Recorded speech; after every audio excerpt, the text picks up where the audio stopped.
Welcome to The Rod and the Staff. I'm Tony Myers. Together, we're going to explore what it means to experience the transforming love and care of Jesus, our Good Shepherd. And we'll also consider how we join him as we shepherd one another. Thank you for joining me today.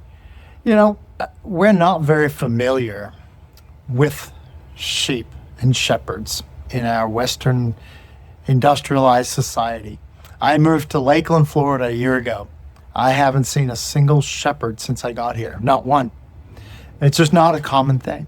And yet, back in the time of Jesus, a shepherd would have been a daily thing that would have been witnessed by everybody. It would have been a common thing to have seen. The tasks of a shepherd were fairly straightforward and simple. They were to protect and to provide.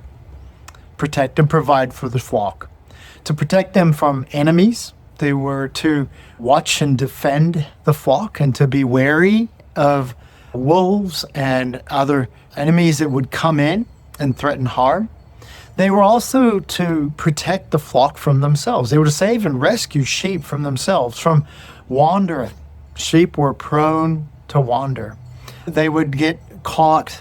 They would get what they call cast. The sheep would lie down in a hollow. It just felt good, the cool of the grass and a dip in the earth and the pasture, and they would roll back onto their wool would press down and they would get stuck, what they call cast.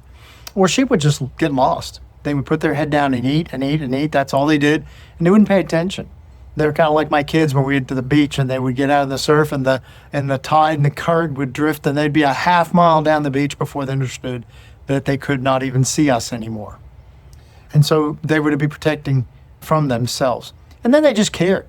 Health, they took care of sick sheep, wounds, infestations, and bugs. They protected them. They also provided for them. They led them. They directed them. They took them to waters that were safe and healthy. They took them to pastures that were green and lush. They provided shelters for them at night from the elements. So protecting, providing were the tasks of a shepherd. They did these tasks using primarily two tools, a rod and a staff. The rod was this short wooden club. Defending against enemies, it was a weapon. When David approached King Saul, and this was right before he said, "I'll face Goliath the giant," he was talking to King Saul. He was trying to give him an evidence, some history of his bravery and courage and his ability to fight in order to go and face Goliath. And he went and he recounted to King Saul this event. He said, "Your servant has been keeping his father's sheep. And when a lion or a bear came and carried off a sheep from the flock, I went after it. I struck it and rescued the sheep from its mouth." He struck it with a rod, with a wooden club. And then he says, "When it turned on me, I seized it by its hair. I struck it and I killed it." And so the rod was this defensive tool. It was also used to correct the flock. It could be used to give a gentle kind of a nudge, a correcting nudge, a tap, a warning that you better come in line or something else will come. And so the rod was used also to correct and bring back wayward sheep or misbehaving sheep.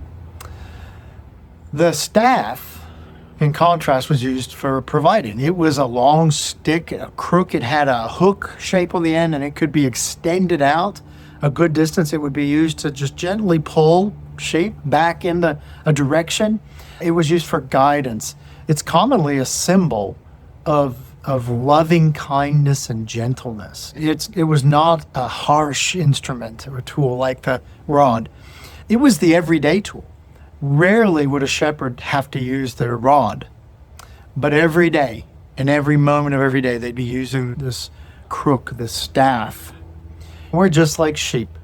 We are prone to wander. We lack provisions. We're needy.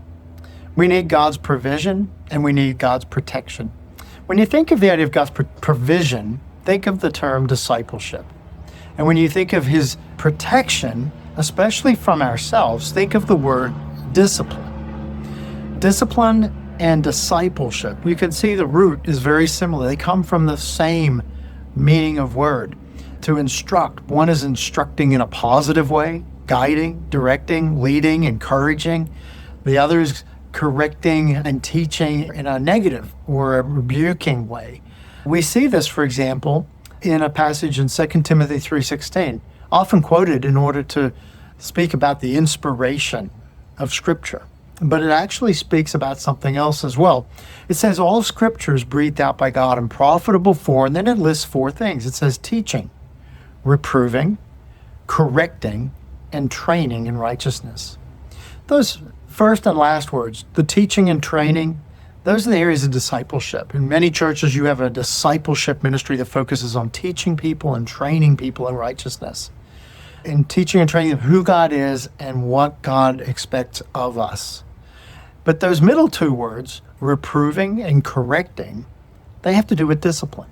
Reproving means to take and point out where you are not in alignment with something, where God says to do X, but you are not doing X. It reveals the gap between what God is expecting and what you are doing. Then correcting is the idea of, well, how do you get back? How do I come back to being in alignment with who God is and where He wants me to be, and what He wants me to be saying, thinking, and doing? And so you see here that God's rod, the instrument of discipline, and the staff, an instrument of discipleship. And we need both. We need God to teach us. We are ignorant. We need God to train us. We are wayward. We need God to reprove us because we wander, we get lost, and we get into things we shouldn't get into. And we need God to correct us. We don't know how to find our way back.